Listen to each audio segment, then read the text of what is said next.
The CBS Radio Mystery Theater presents...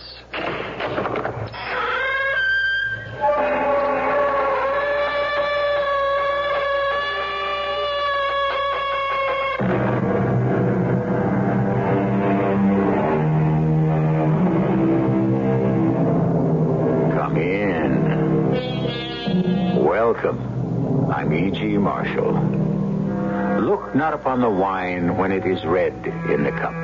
The good book tells us, it biteth like a serpent, it stingeth like an adder. But when it glows that fiery red and bites and stings like a rattlesnake, that's when it bubbles the blood and fires the brain. That's the time, the only time it's worth looking at.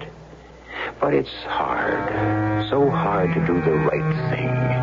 And it's such a small word, such a tiny word. It only has 2 letters. Why is it so hard to say no? I'm guilty. I say you're innocent. I wanted to kill him. That's unimportant. The gun. Yes. My fingerprints are on the gun. I still say you're innocent. Why? Because I want to believe it.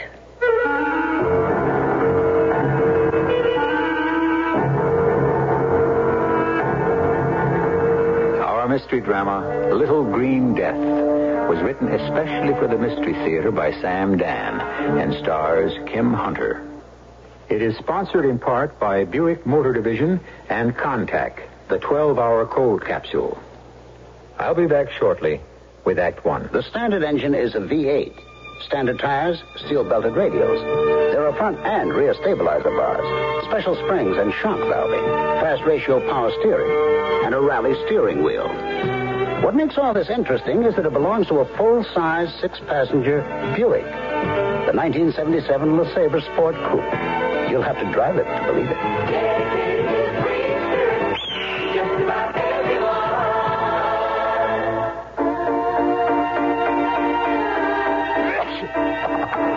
Here in my hand is a little capsule. It's Contact. It contains enough cold medicine to help relieve cold symptoms caused by every known virus. Think about that the next time you're sick. Sneezing, dripping, all clogged up. Then let us help you with real medicine, like Contact. We're #1 in the whole world. Give your cold to Contact. Real medicine for real cold. Take only as directed.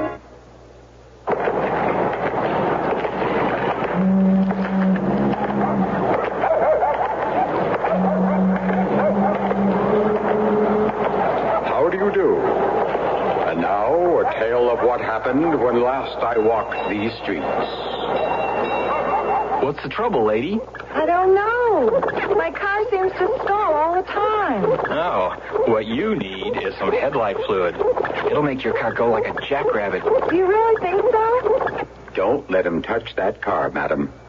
I'm the man from the Better Business Bureau. Make sure you know that the repair firm you do business with is a reputable one. There isn't any such thing as headlight fluid.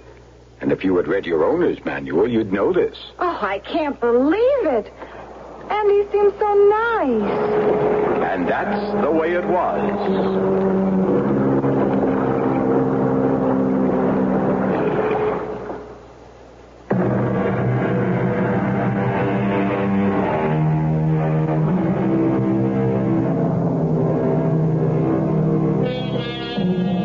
At a place in Russia called Borodino, Napoleon won a battle but lost a war. Now, why should we be concerned? This is, after all, the Mystery Theater, not the History Theater. You see, at the Battle of Borodino, Napoleon was not his usual alert, brilliant self. He was tired. It was an effort to think, to act. Why? Because he had a cold. And why did he have a cold? Because his feet were wet. And why? Because his orderly was drunk the night before and had neglected to make sure that the emperor would have a pair of dry boots. And so the history of the world was changed. We don't even know that orderly's name. But let us consider some other workings of blind chance. Oh, my head. You looking at me for sympathy? Please don't shout. I'm only whispering. This time, I swear I'll stay on the wagon. till you fall off again. Look, I got it down to once a year. Once too many. Where did you go last night? Oh, boy, do I know. Well, what did you do? Do I remember? All year, you hardly touch a drop. I know. And then one night, for some reason, for no reason you ever want to talk about, you just get blind, staggering drunk. Now, why? If I could answer that. If only I could answer that. Are you going to work today? Oh, sure. Big sale. Got to open the store early. Elmer, look, about the note. Yeah, well, that's why I thought we'd have the sale. Raise cash quickly. Did you talk to Bob Kirtland? Well, yeah. About an extension? You know Bob Kirtland. He said no. But don't worry. I'll have the cash for him by next week. Sure, by giving away all the stock in the store. It won't be that bad. It'll be worse. We needed the extension, Elmer, so we could work off the debt and still have some equity. I went to see Kirtland at his country house. I told him if he didn't give me an extension, it'd mean I'd probably have to go out of business. You know what he said? Mm-mm. He said in the long run, he'd be doing me a favor. He what? He said I wasn't cut out for business. The sooner I realized it, the better. Okay, it's been a bad year, Elmer. It's not your fault. Well, I told him, and he just said it hadn't been a bad year for him. Just for fellows who didn't know what they were doing. So how did you leave it? How did I leave it? Oh, he may have said no, but is there any possibility that he might change his mind? I don't think so. Would it help if I asked him? I don't think so. Bob Kirtland is a man who's completely devoid of sentiment. Oh, don't say that. Well, furthermore, he has it in for me personally. Now, that's where you're wrong. Bob Kirtland never gets personal about business. Yeah, well, I think that's changed. What do you mean? I got a little personal about Bob Kirtland last night. Elmer. I couldn't help it. I saw all those years of hard work and every dollar we have in the world going down the drain and... And what? Well, I guess I told him off. Oh. I called him a vulture. A vulture? And then I stopped off at Sid's and had a drink. Mm-hmm. And then another drink. I see. That's all I remember, really. I'm sorry, Lucy. I'm really, really sorry. All right, well, you are going to pick up the phone and call Bob Kirtland, and you are going to apologize. Now, wait just a minute. It has to be done. Not after what I said to him. Especially after what you said to him. I've got my pride. Yeah, pride is an extravagance you can't afford. That's what he wants to do, make me crawl. He is a meticulous man. The floor is clean in his house. I won't do it. I'll dial his number. Oh, now what do you suppose that is at this hour of the morning? Well, don't stand there, Elmer. Open it. Good morning. Sheriff. Oh, it's you, Sheriff. Yeah, I'm afraid it's me. Well, that doesn't sound so good. Well, come on in anyhow. We see you once a year. Each time after Elmer's had his little evening. You were here last, let's see, yes, it'll be a year next month. Elmer went swimming in the town hall fountain. You want a cup of coffee, Sheriff? Well, I do, but I don't know if I should. I come here to place Elmer under arrest. Huh? Well, what for? Did I do something crazy last night? I'm afraid you did. What did he do, Sheriff? Elmer, I arrest you for the murder of Robert Kinfeather Kirtland. Oh, no. And I must inform you that anything you say may be used against you. Murder? Bob Kirtland?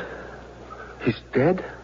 Yeah, last night. But why do you say that Elmer did it?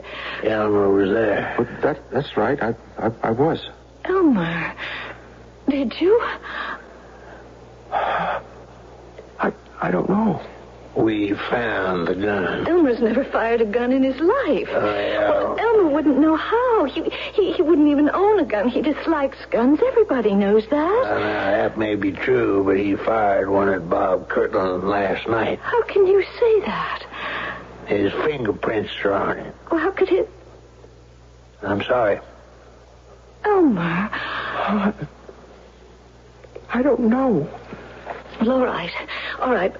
Bob had Elmer in a very tight squeeze. No, the whole town knows that. And Elmer went to visit him last night to see if they could make some kind of a financial arrangement. Do you understand, Sheriff? Yeah, it's clear. And Bob Kirtland, being Bob Kirtland, I mean no disrespect to the dead, but... Well, Bob Kirtland was the meanest, stingiest, most vindictive. Yeah, I've heard that said. Well, and one word led to another. Elmer became so angry, so desperate. You see, he faces the loss of everything. Do you realize that? Yeah. And so he lost his temper, and in a fit of rage, he killed Bob Kirtland. It's murder, yes, but... You see, it's not cold-blooded, premeditated murder. Oh, it's not justified. Murder is never justified, but it is understandable. And the jury will have to take that into consideration. The jury also have to take something else into consideration, Lucy. What's that? The fact that he had a gun. A gun? A fit of rage, all very well, Lucy. But why did he bring the gun unless he meant to use it? Elmer? I don't know, Sheriff. I just don't know.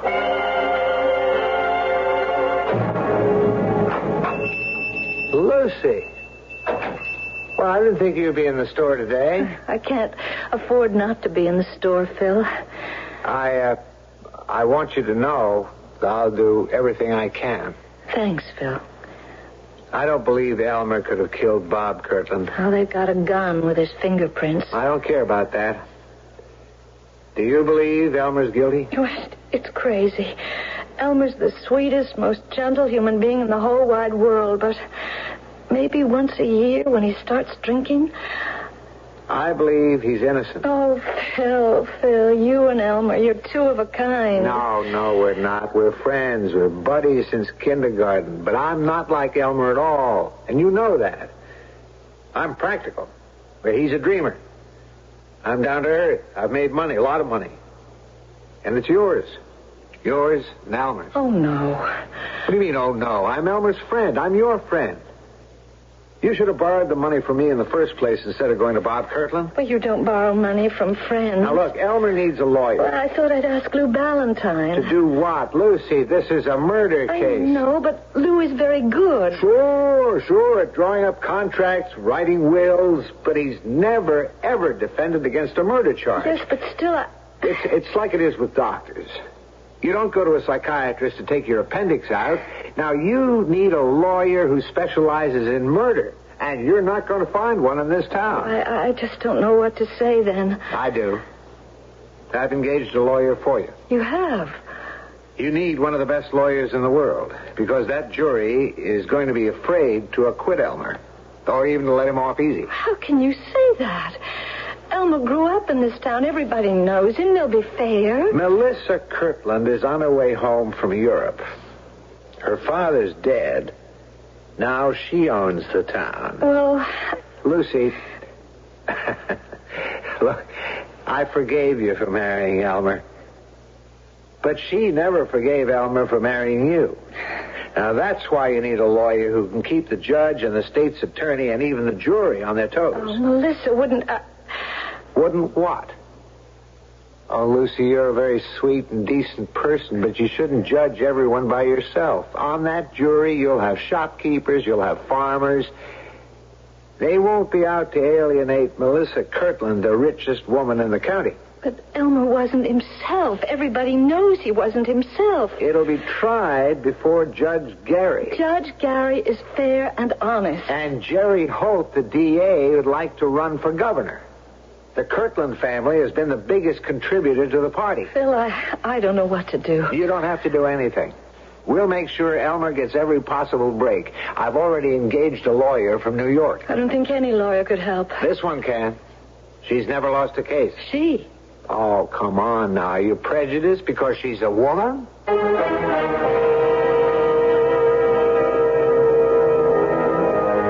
Interesting question. When a man faces trial for his life, no one can be closer to him than his attorney. And if the lawyer happens to be a woman, can his wife ever really feel completely at ease? Especially if he's acquitted. It means that the most important thing in his life will have been done for him by another woman. I just bring this up as a bonus. I'll return shortly with Act Two. This is Howard Cosell introducing the one subject about which I cannot speak with authority, CB Radio, but I'm not alone. Therefore, for everyone who hungers for knowledge, I question General Electric. Their answers make it apparent why GE is expert in CB. Listen to the words of Jim Tillman, GE CB Engineering Manager. Jim, give me one good reason to buy GE CB. Performance, Howard. A hackneyed phrase. Be specific. Okay. There's been much speculation that 40-channel units have less power than 23s. However, GE's 40-channel models are engineered for maximum allowable power and exceed FCC guidelines on interference. Maximum allowable power? Sounds like my good wife, Emmy. But seriously, Jim, it argues persuasively for GE CB. Performance, another reason to buy GE CB. This is Howard Cosell saying GE. That's more than you can say about any other CB. When I was a little kid, I didn't worry at all about taxes, but my daddy did. Then, when I graduated from high school, I started to earn money and pay taxes myself. Actually, earned enough to take some business courses, and then I opened my own carryout shop. Eventually, that one shop became 14 carryouts, spread all over the city. Well, now I'm retired, and since I'm over 65, I'm eligible for special income tax benefits, like an extra $750 exemption, special provisions when I sell my home, and even a credit for the elderly. The Internal Revenue Service has a free booklet that tells you all about tax benefits for older Americans. Use the coupon inside your tax package to order it. You'll be surprised how much help it'll give you. Sure helped me. Well, if you say so, Granddaddy. Yeah, I say so.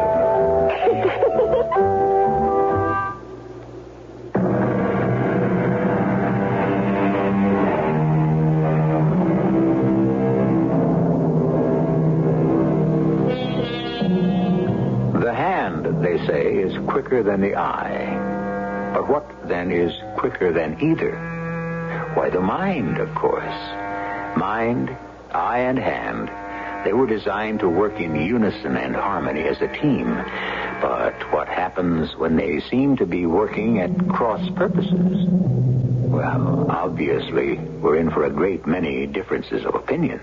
Lucy, this is Miss Adelaide Gordon. How do you do? Miss Gordon, Mrs. Baker, Elmer's wife. Tell me, Mrs. Baker, is your husband innocent? Well, how would I know that? I think a woman knows. Well, according to all the evidence. We're not concerned with the evidence. Well, how can you, a lawyer, not be concerned with the evidence?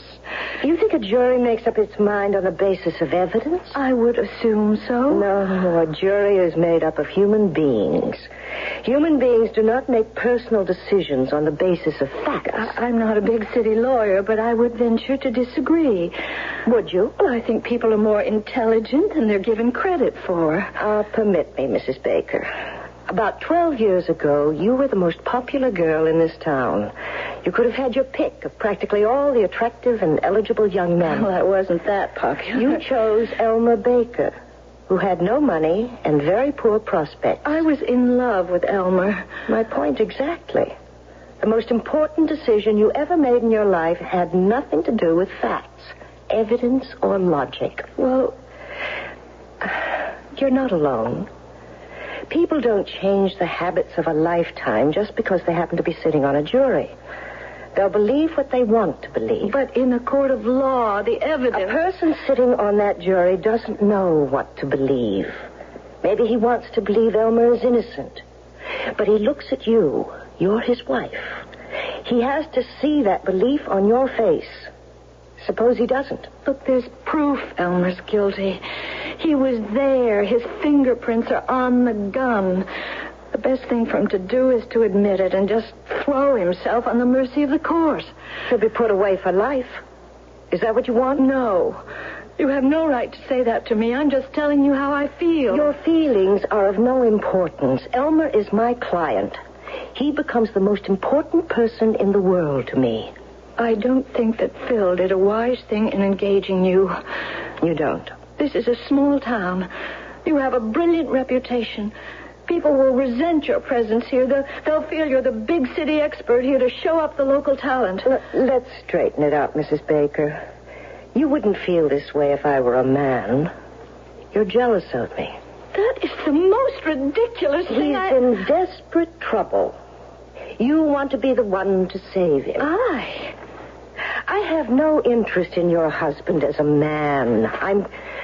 I'm considered one of the top 10 trial lawyers in the country. But I won't force myself into this case. I could be on the next plane out of here. Now, wait a minute, Miss Gordon. You agreed to take the case. Mrs. Baker can lose it for me. Let the jury see the doubt and indecision on her face, and we don't have a chance. But we don't have a chance anyhow. The gun, the fingerprints. Believe he's innocent, Mrs. Baker. Phil Hastings here believes it. Do you, Phil? Do you really? Yes. That's why I accepted the assignment. Because Mr. Hastings is sincerely convinced of your husband's innocence. Mrs. Baker, you know Elmer better than anyone. In your heart. Now forget the gun and the fingerprints and the motive and the opportunity. Do you believe Elmer could commit murder? No. Believe that when you sit in the courtroom. If Bob Kirtland put the squeeze on many people in this town, there could be others with a motive to kill him. Is that true, Mr. Hastings? Oh, yes. Let's see if we could trace Elmer's movements. He left home at about what time, Mrs. Baker? Oh, just about 4. And he headed out toward the Kirtland place. How long would it take him to get there? About half an hour. No one was at the house except Mr. Kirtland. Now, the next thing we hear about Elmer comes from you, Mr. Hastings. Yes. About 11:30, I got a call from Sid Bellows. He owns a bar. He said I ought to come down and keep an eye on Elmer. And I went down there. Elmer was pretty far gone. I couldn't reason with him in that state, so I stayed with him till he passed out. Then I took him home. And what time was that? What time was that, Lucy? Midnight? Mm-hmm. Midnight, exactly. I know, because there was a show on the air that had just gone off. And then what? I managed to get him to bed. He slept through the night till 7 in the morning when he had to get up to go to work. He left the house at 4 in the afternoon. At 4:30, he arrived at the Kirtland house. What time did he show up at the tavern? A little after 5. Sid will confirm that. How long would it take to get from the Kirtland house to Sid's tavern? Maybe a half hour. And he only spent a few minutes with Bob Kirtland. The coroner places the time of death somewhere around 4:30. Well, I don't know. It just gets worse and worse. Look, no matter how bad it sounds, Lucy, you just keep believing. I'll try.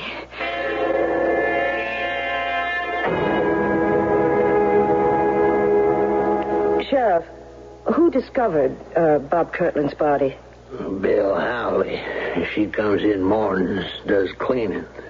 She got there 8 o'clock. Front door was open, and she kicked something with her foot. She looked down. It was a revolver. A .32 caliber revolver that fired the bullet that killed Bob Kirtland. That's been established by ballistical tests. Did she pick it up? She was about to. Then she noticed Bob Kirtland lying on the floor, dead. She didn't touch nothing. She's seen too many murder shows. And this is the gun that's supposed to have Elmer Baker's fingerprints on it. Now, I appreciate the fact that a lawyer has to put it that way, ma'am, but it wasn't supposed to have. It did have Elmer's prints on it. How did you find that out so quickly? Well, we knew Elmer'd gone to see him, so we just did a routine check. We got his prints at the city hall, Elmer's volunteer fireman. I must say, ma'am, I never seen a murder case where there's so much evidence against a man.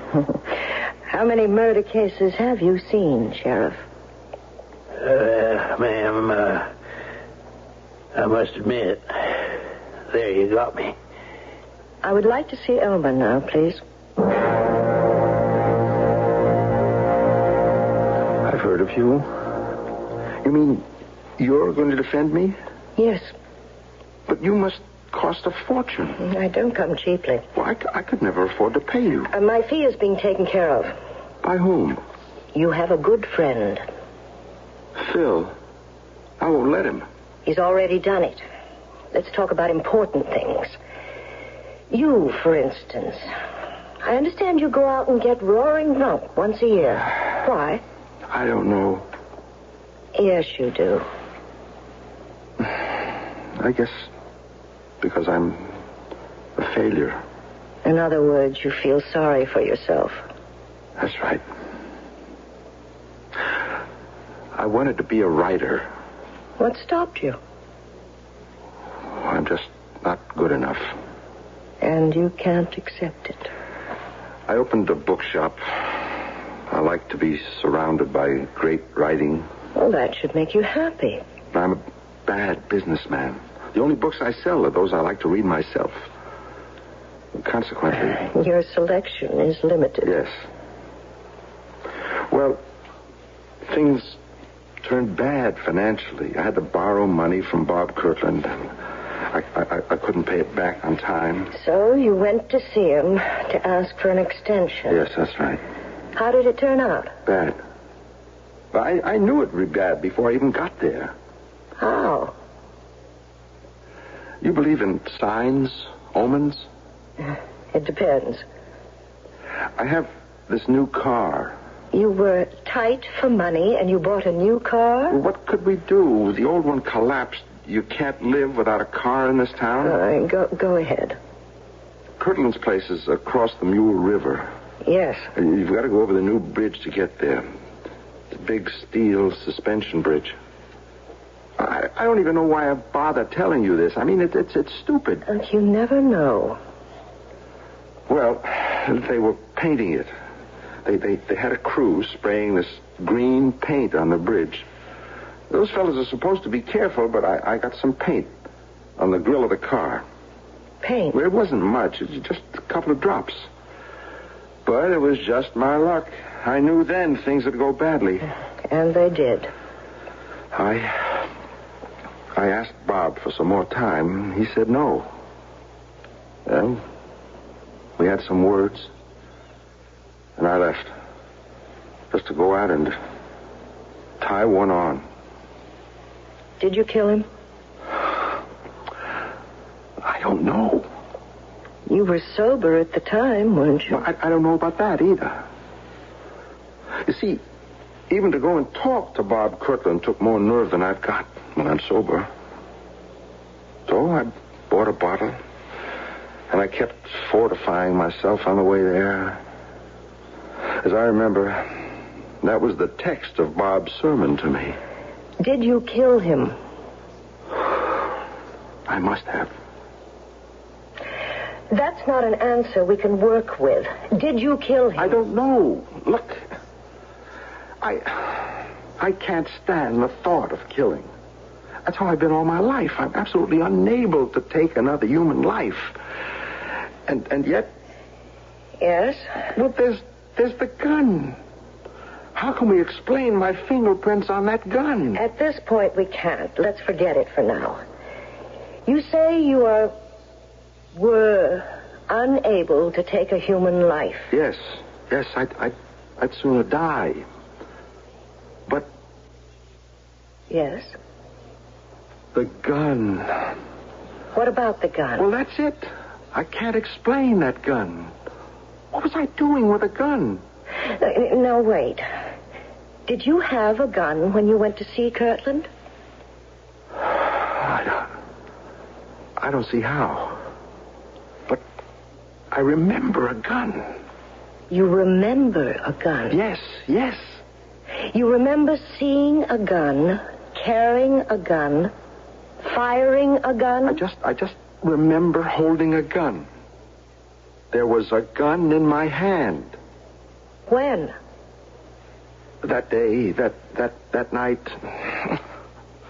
It's gone from me. I can't really remember what happened. All right, maybe I don't want to remember. What's the difference? The fact is...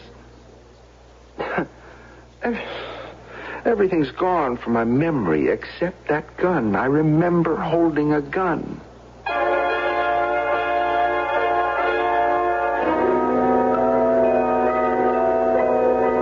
Slowly but surely, it's coming out.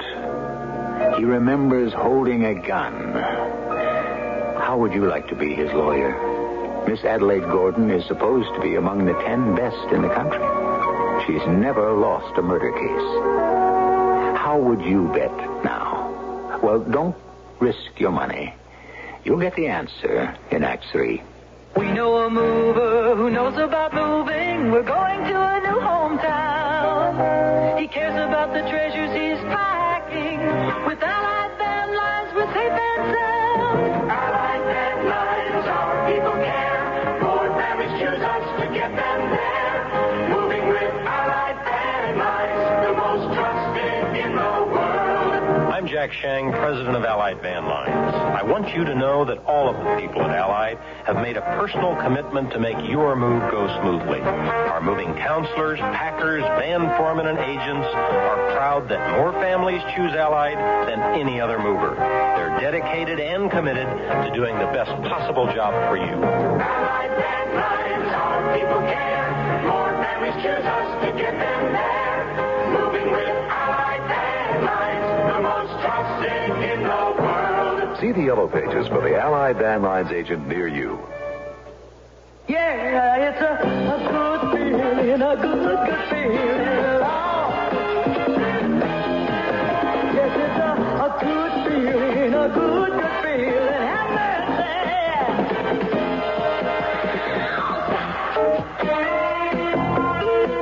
Hi, this is Lola Falana. You know, the minimum wage is $2.30 an hour for most non-farm workers. If you're not being paid the minimum wage and you think you should be, then call the nearest wage and hour office today. This message has been brought to you as a public service by the U.S. Department of Labor and this station. A good feeling, a real good feeling, getting satisfaction every day. Yeah, it's a good feeling.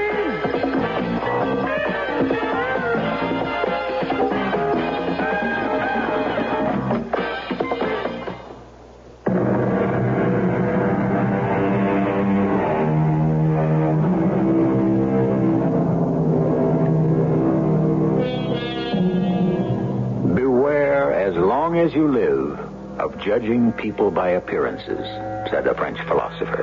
And so, if we must forbear to judge people, how much more vital is it to withhold our judgment of things? Give a man a strong motive to commit murder. Have him present at the scene of the crime.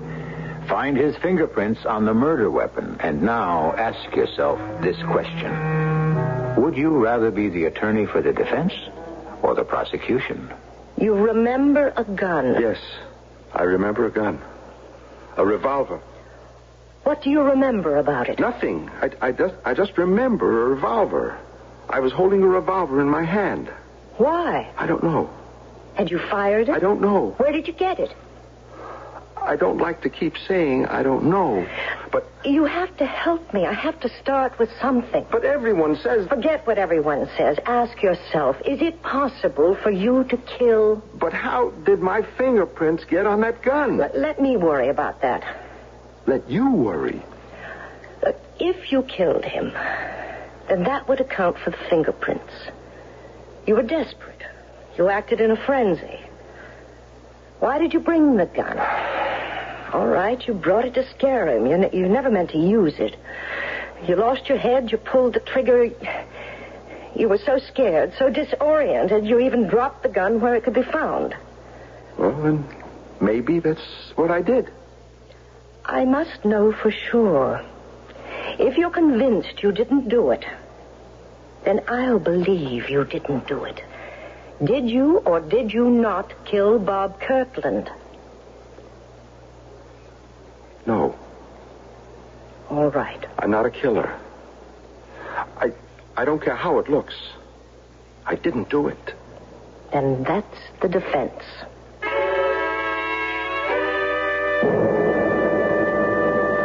Phil, we have to talk to her. I'm frightened. She isn't doing anything. Now, maybe it looks that way, but you But don't... what? Look, she's supposed to be this big, high-powered lawyer, but she just sits there and nothing happens.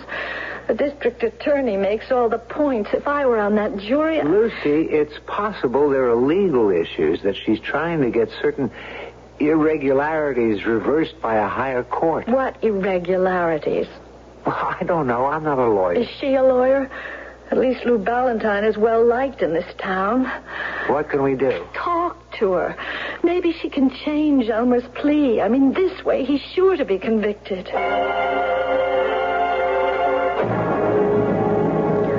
I'm sorry. You're dissatisfied, Mrs. Baker. I don't know what to say. It's obvious we're losing this case. Do you believe Elmer murdered Kirtland? Well, no. Do you, Phil? No. I don't believe it either. How can I change our defense? It's the truth. Well, why can't we just say that Elmer was seized by a fit of temporary madness, and that's why he killed Bob Kirtland? You'd be asking me to base our defense on a lie. Please, Miss Gordon, I don't know what to think, what to believe. I only know that this way we are just losing. Can you give us some assurance that your line of defense will be successful, Miss Gordon? I'm a lawyer. I go with what I believe is the truth. I believe Elmer is innocent, and I have to go down the line with it.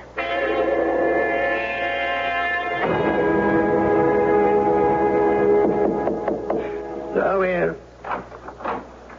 Oh, wow. Good evening, Miss Gordon.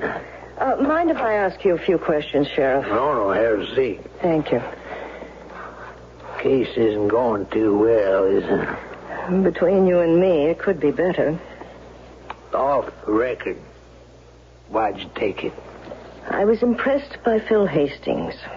He's absolutely convinced of Elmer's innocence. And despite the way Lucy talks, so is she.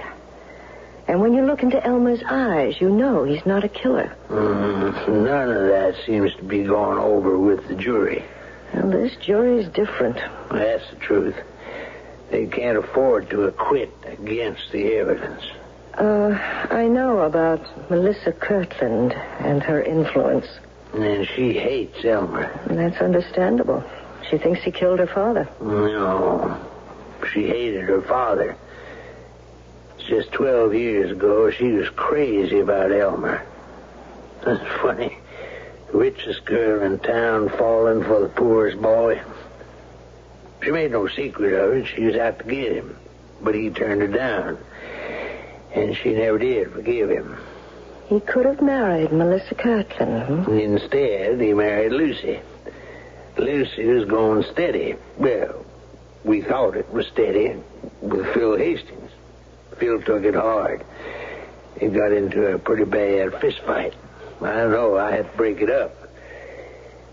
I guess Phil's more of a man than most folks ever give him credit for. He made up with Elmer. They're the best of friends. I see. He must have gone into hock to hire you, even though he knew it had to be for a lost cause. Why do you say it's a lost cause? Well, you're just the wrong lawyer. Well, now, no offense, now, nothing personal. It's just the way it is.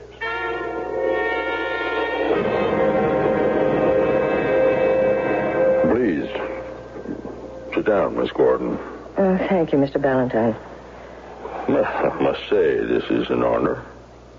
The Adelaide Gordon visiting an old country lawyer like myself. You're much too modest, Mr. Ballantyne. The fact is, I've come for a consultation. Have you been following the trial? Yes. We've never had anything like it in town. You're aware of my line of defense. Yes. What line would you have used? Same one. I would have insisted on Elmer's innocence, just as you are. Why? For the same reason. I believe in it. Well, that's my problem, Mr. Ballantyne. You would have the ability to transfer this belief to the jury. Evidently, I don't. I think you're doing an excellent job, Miss Gordon. The trial isn't over yet. It is, and you know it.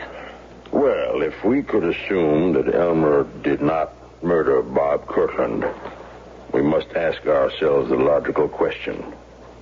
Who did? I'm a lawyer, not a detective. Sometimes there's little difference. You might ask yourself a question. Instead of trying to find out who else may have wanted to kill Bob Kirtland, who might have wanted to kill Elmer Baker? Kill Elmer? Well, sending him to jail for 20 years, or life, amounts to the same thing. Yes, I see what you mean. Who would want to kill Elmer?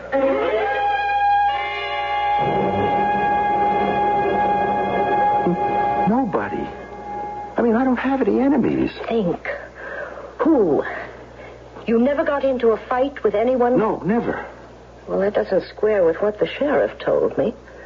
He said you and Phil Hastings had a terrible brawl when you took Lucy away from him. That doesn't count. Why not? Phil and I, we were best friends before I married Lucy. And even though we had that very brief flare-up, we've remained best friends ever since. Go back to the day of the murder. Oh, again? Did Phil know you were going to see Bob? Yes. He disapproved. He said he'd lend me the money to pay part of the note. And you didn't take it? I like Phil too much to borrow money from him. You left the store and went to see Kirtland. You drove all the way out there, and you had to cross the what bridge? The Mule River, the big suspension bridge. And they were painting it. Yes, that's what lit the fuse. I got this paint spattered on my grill. Then you had your interview with Bob Kirtland. And from there on, your mind is a blank. Yes. But maybe I did kill him. Look, you get to be 40, you're headed nowhere. You don't have the ability or the guts to do what you really want. No, don't even start that line of thought. Right now, we can't afford it. Your Honor, the defense calls Mr. Peter Garrick. Mr. Garrick, on the afternoon of the 25th, where were you? I was on the Mule River Bridge. What were you doing there? I was there with my crew. We were painting the bridge. Painting the bridge? Well, we were spraying on the first coat. You know what I mean, the green coat. Uh-huh. You were there from when to when? Well, we start in the morning after the rush at 10 o'clock, and we usually quit 4:30 before the night rush. You were spraying this paint, you say. Cars driving past, they could have caught some of it. Yeah, maybe a couple of drops. We keep a bucket of turpentine and rags at the end of the bridge and a sign that says, use this to remove any paint that may accidentally... I know. And you stopped at 4:30. Yes, ma'am. On the head. If it pleases the court, it is our contention that Elmer Baker is innocent. However, this leaves a question. If Elmer Baker did not murder Robert Kirtland, who did? At approximately 4:30 that afternoon, someone fired the fatal bullet into Mr. Kirtland's body. But who? It is my contention, and I intend to prove, that Elmer Baker is the victim of a plot. A carefully designed and brilliantly executed scheme that almost worked. The defense calls Mr. Philip Hastings. Me? Yes, Mr. Hastings, you. Mr. Hastings, can you account for your movements on the day of the 25th? Well, do I have to? Yes, Mr. Hastings, you have to. I left my apartment after breakfast. I went to my office, which is just down the street from here. I was busy all day. I even had lunch sent in. And then I worked late, and I went home. I brought some work with me. And then at 11, I got a call from Sid Jenkins of Sid's Bar and Grill. He said Elmer was getting a bit hard to handle. So I went there, and I calmed him down and took him home. At no time, then, during the 25th, did you visit the home of Mr. Bob Kirtland? Why would I want to? Please answer. Of course not. Then, on the 25th, you had no occasion to cross the Mule River Bridge. Well, certainly not. I say you did. What?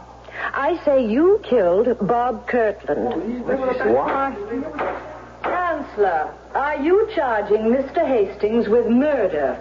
I am, Your Honor. On what evidence? Some years ago, Elmer Baker took Lucy away from Phil Hastings. And that's why Mr. Hastings murdered Bob Kirtland? Yes, Your Honor. To make it look as if Elmer did it. Phil never forgave Elmer. He bided his time. Oh, that's a lie. I would appreciate some facts, Counselor. Phil Hastings saw a sudden opportunity to be rid of Elmer Baker. With Elmer in jail and out of Lucy's life, Phil could once again woo her and this time win her. But he had to maintain the appearance of great friendship. So he followed Elmer to Kirtland's house. When he saw Elmer leave, he went inside, shot Bob Kirtland. It's a lie! Your Honor, I shall present the proof in just a moment. He knew Elmer would be staggering drunk. He met Elmer at Sid's bar, took him home, and while Elmer was practically out cold, he made Elmer grasp the butt of the revolver, which is how Elmer's fingerprints came to be on it. Well, that just isn't true. After he brought Elmer home, he drove back to the Kirtland place and dropped the revolver on the floor. What are you trying to do to me? And there was Elmer, neatly tied up for the killing. But Phil had to make sure. In the ordinary way, Lou Ballantyne would defend Elmer. Lou, who knows each one of you in this town, who could have convinced you of Elmer's innocence. So Phil decided to make himself appear a great friend by calling in a famous outsider. Not one word is true. Counselor, this is all supposition. Are there facts? Do you still insist, Mr. Hastings, that you did not go to the Kirtland house on the 25th? I never left this town. You did not cross the Mule River Bridge? Certainly not. Then, Your Honor, I suggest the court moves to the parking lot, where on the right front grille and the left rear panel of Mr. Philip Hastings' car, we will find tiny smudges of the green paint that was sprayed on the Mule River Bridge on the day of the murder.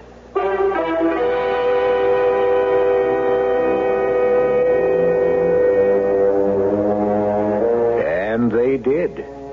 They found the tiny incriminating stains of paint exactly where she said they would. You've heard the saying, for want of a nail. Well, here Philip Hastings might lament, for the want of a few drops of turpentine.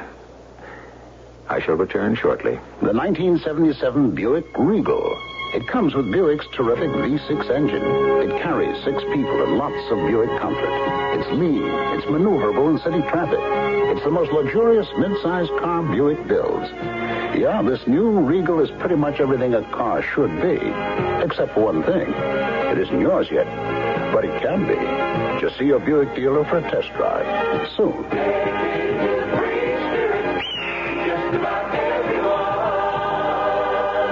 Now, a question for the Shell Answer Man. What's the best all-around tool for keeping a car in good shape? Surprisingly, a pencil. If you keep a written maintenance record, you'll know if you've done all the car care jobs your owner's manual recommends. Preventive maintenance is the best maintenance. Terrific. I'll make a note of that. Learn more ways to help your car last in the 100,000-Mile Book. Look for it in leading magazines or pick up a free copy from a participating Shell dealer. Come to Shell for answers. You probably don't go to your True Value hardware store just to buy batteries. Hi, Pat Summerall. You probably pick up some while you're there. just because you happen to see them at the checkout counter. But now here's a good reason to go to your True Value hardware store just to buy batteries.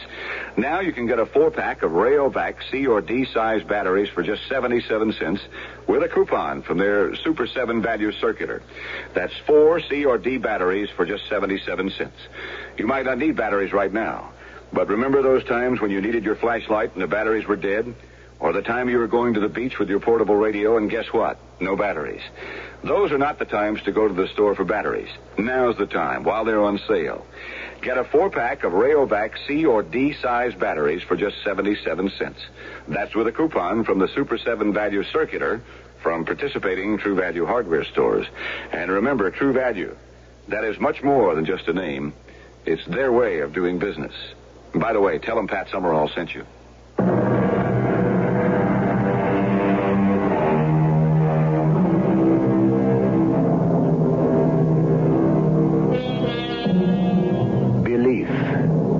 It moves mountains, but they don't say which way. Well, you can move them any way you wish in the face of an opposition. You can do great things, provided you make sure all the little details are taken care of. If you want to commit a murder, make sure you don't leave some little insignificant, tiny, loose end dangling. It can lengthen into a noose. On second thought, don't do it. Our cast included Kim Hunter, Bob Dryden, Carol Teitel, and Nat Polen. The entire production was under the direction of Hyman Brown. Radio Mystery Theater was sponsored in part by General Electric Citizen Band radios and True Value hardware stores. This is E.G. Marshall inviting you to return to our Mystery Theater for another adventure in the macabre. Until next time, pleasant dreams.